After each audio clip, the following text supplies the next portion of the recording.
बिस्मिल्लाहिर्रहमानिर्रहीम। अभी हमने स्टेट रिडक्शन की प्रॉब्लम को सॉल्व किया था। हमने क्या किया था कि हमारे पास जो ये स्टेट डायग्राम गिवन थी, हमने इसको रिड्यूस करके इस फॉर्मेट में कन्वर्ट किया था। अब इस चीज़ को देखें, ये दोनों स्टेट डायग्राम, हमने कहा कि ये दोनों स्टेट डायग्राम एक इक्विवेलेंट स्टेट डायग्राम है। ये कहने का मकसद क्या है कि जब हम कोई भी इनपुट सीक्वेंस इस स्टेट डायग्राम के ऊपर लगाएंगे तो हमें एक आउटपुट सीक्वेंस जनरेट करके देगा। अगर वही इनपुट सीक्वेंस अगर हम इस स्टेट डायग्राम के ऊपर अप्लाई करें, ये भी सिमिलर आउटपुट सीक्वेंस जनरेट करेगा। मतलब इसका यह है कि जो स्टेट डायग्राम्स हमने यहाँ पर दोनों बनाई हैं, ये हमें एक इनपुट सीक्वेंस के ऊपर एक आउटपुट सीक्वेंस जनरेट करके देंगी। यहाँ पर जो ये स्टेट्स हैं ये मैटर नहीं करती। जो चीज़ मैटर करती है कि इनपुट के ऊपर, किसी भी इनपुट के ऊपर आपका आउटपुट क्या आ रहा है। ठीक है, अब इसको हम देखने के लिए कि ये दोनों इक्विवेलेंट हैं कि नहीं, हम एक एग्जांपल देख लेते हैं। यहाँ पर अब एक इनपुट सीक्वेंस है जो कि 0 1 0 1 0 1 1 0 1 1। ये इनपुट सीक्वेंस हम अप्लाई करेंगे आपकी इस स्टेट डायग्राम के ऊपर और देखेंगे ये इसके ऊपर हमें क्या आउटपुट सीक्वेंस देता है। अब यहाँ पे देखिए, इसको प्रोसेस करने के लिए हमें ये टेबल चाहिए। जो नंबर ऑफ कॉलम्स हैं, ये जो कॉलम्स हैं, अब ये स्टेट हमें ये शो कर रहा है कि स्टेट कौन सी होगी। हम इस सिक्वेंशियल लॉजिक सर्किट की स्टेट ए के ऊपर हैं और हम इनपुट के ऊपर 0 देते हैं। हम स्टेट ए के ऊपर हैं, इनपुट के ऊपर हमने जब 0 दिया तो आउटपुट के ऊपर हमारे पास क्या आएगा, 0। यहाँ पर हमने 0 लिख दिया। अब नेक्स्ट स्टेट हमारे पास क्या आएगी, नेक्स्ट स्टेट हमारे पास क्या आएगी, ए। स्टेट ए से, अगर हमने स्टेट ए से स्टार्ट किया, इनपुट के ऊपर हमने 0 दिया, स्टेट ए से स्टार्ट किया, इनपुट के ऊपर हमने 0 दिया, तो हमारे पास नेक्स्ट स्टेट क्या बनेगी, हम नेक्स्ट स्टेट भी ए पे रहेंगे, आउटपुट हमारे पास क्या आएगी, 0। अगर हम स्टेट ए के ऊपर हैं और अब हम इनपुट के ऊपर 1 लगाते हैं। अब नेक्स्ट देखते हैं, अगर हम स्टेट ए के ऊपर हैं, इनपुट के ऊपर हमने 1 लगाया, स्टेट ए के ऊपर हैं, आपने इनपुट के ऊपर 1 इनपुट किया, तो आपके पास नेक्स्ट स्टेट क्या आ जाएगी, आप नेक्स्ट स्टेट बी के ऊपर चले जाएंगे, यहाँ पे नेक्स्ट स्टेट बी आ जाएगी और आपके आउटपुट के ऊपर क्या आ जाएगा, आपके आउटपुट के ऊपर आ जाएगा 0। हम स्टेट ए के ऊपर थे, हमने इनपुट 1 दिया तो हम स्टेट बी के ऊपर आ गए और आउटपुट पे हमारे पास क्या आ रहा है, 0 आ रहा है। अब हम स्टेट बी के ऊपर हैं और हम 0 इनपुट देते हैं।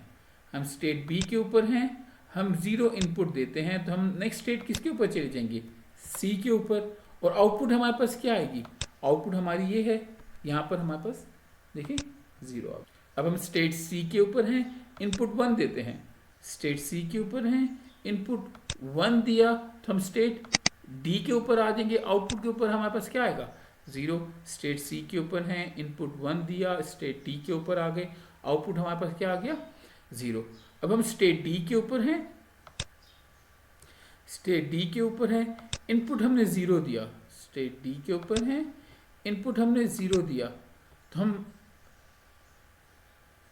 कौन सी स्टेट के ऊपर आ जाएंगे, हम स्टेट ई के ऊपर आ जाएंगे, हमारे पास आउटपुट क्या आएगी, 0।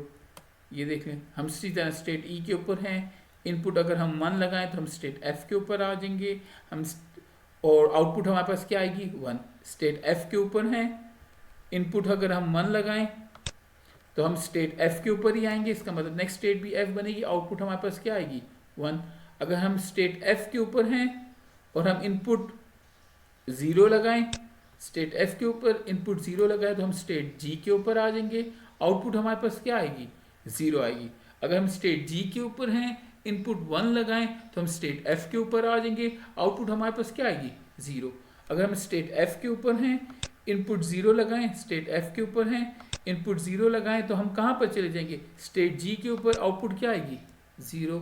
इसी तरह हम स्टेट जी के ऊपर हैं, इनपुट 0 लगाएं तो आउटपुट हमारे पास क्या आएगी, 0। हम स्टेट ए के ऊपर आ जाएंगे।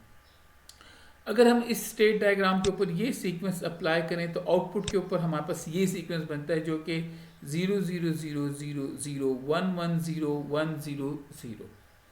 ठीक है, अगर यही इनपुट सीक्वेंस हम इस स्टेट डायग्राम के ऊपर अब लगाना शुरू करें, अब हम स्टार्टिंग पॉइंट इसी तरह स्टेट ए ले लेते हैं, हम स्टेट ए के ऊपर 0 लगाते हैं, स्टेट ए के ऊपर 0 लगाएं तो हम उसी स्टेट के ऊपर रहेंगे, आउटपुट के ऊपर हमारे पास क्या आएगा, 0 आ जाएगा। अब हम स्टेट ए के ऊपर हैं, अगर हम 1 लगाएं तो हम स्टेट ए के ऊपर 1 लगाएं तो हम स्टेट बी के ऊपर चले जाएंगे, हमारी नेक्स्ट स्टेट बी बन जाएगी और हमारे पास आउटपुट पे क्या आएगा, हमारे पास आउटपुट पे 0 आएगा। देख लें, अगर हम स्टेट बी के ऊपर हैं इनपुट 0 लगाएं, स्टेट बी के ऊपर है इनपुट 0, देखिए यहाँ पर 0 है तो हम स्टेट सी के ऊपर चले जाएंगे, आउटपुट हमारे पास क्या आएगा 0। हम स्टेट सी के ऊपर हैं इनपुट 1 लगाएं, स्टेट सी के ऊपर हैं इनपुट 1 लगाएं, तो अगर हम 1 लगाएं तो स्टेट डी के ऊपर आ जाएंगे, आउटपुट हमारे पास क्या आएगा 0। स्टेट डी के ऊपर हैं इनपुट 0 लगाएं, स्टेट डी के ऊपर है इनपुट 0 लगाएं तो हम स्टेट ई के ऊपर चले जाएंगे, आउटपुट हमारे पास फिर क्या आएगा 0। स्टेट ई के ऊपर है इनपुट 1 लगाएं तो हम स्टेट डी के ऊपर आ जाएंगे, आउटपुट हमारे पास क्या आएगा 1। अब इसी तरह अब हम स्टेट डी के ऊपर हैं इनपुट 1 लगाएं, स्टेट डी के ऊपर है इनपुट 1 लगाएं तो हम स्टेट डी के ऊपर ही रहेंगे, आउटपुट हमारे पास क्या आएगी 1। यहाँ पर देख लें, स्टेट डी के ऊपर है इनपुट 0 लगाएं, स्टेट डी के ऊपर है इनपुट 0 लगाएं, हम स्टेट ई के ऊपर आ गए और आउटपुट हमारे पास क्या आई 0।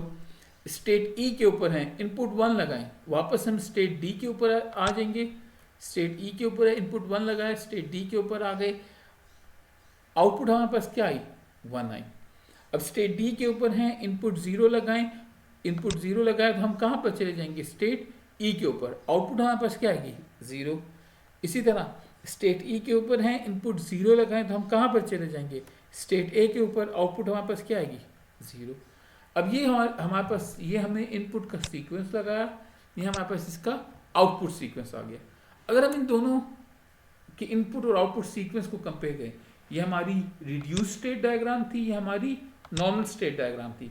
ये इनपुट सीक्वेंस देखिए, यहाँ पर भी ये इनपुट सीक्वेंस है, यहाँ पर भी ये इनपुट सीक्वेंस है, और दोनों का आउटपुट सीक्वेंस देखें तो दोनों का आउटपुट सीक्वेंस क्या है, एक दूसरे के इक्वल है। अगर हम किसी स्टेट डायग्राम के ऊपर एक इनपुट सीक्वेंस लगाते हैं, उसका एक आउटपुट सीक्वेंस आता है और वो इक्वलेंट है दूसरी स्टेट डायग्राम के आउटपुट सीक्वेंस से, अगर वही इनपुट हम उसके ऊपर लगा रहे हैं तो इसका मतलब ये दोनों स्टेट डायग्राम्स एक दूसरे की क्या होंगी, इक्वलेंट स्टेट डायग्राम्स होंगी। यहाँ पर जो ये स्टेट्स के इंटरनल वैल्यूज हैं ये करंट मैटर नहीं कर रही, हम सिर्फ इसकी इनपुट सीक्वेंस के ऊपर इसकी आउटपुट जनरेट करा रहे हैं।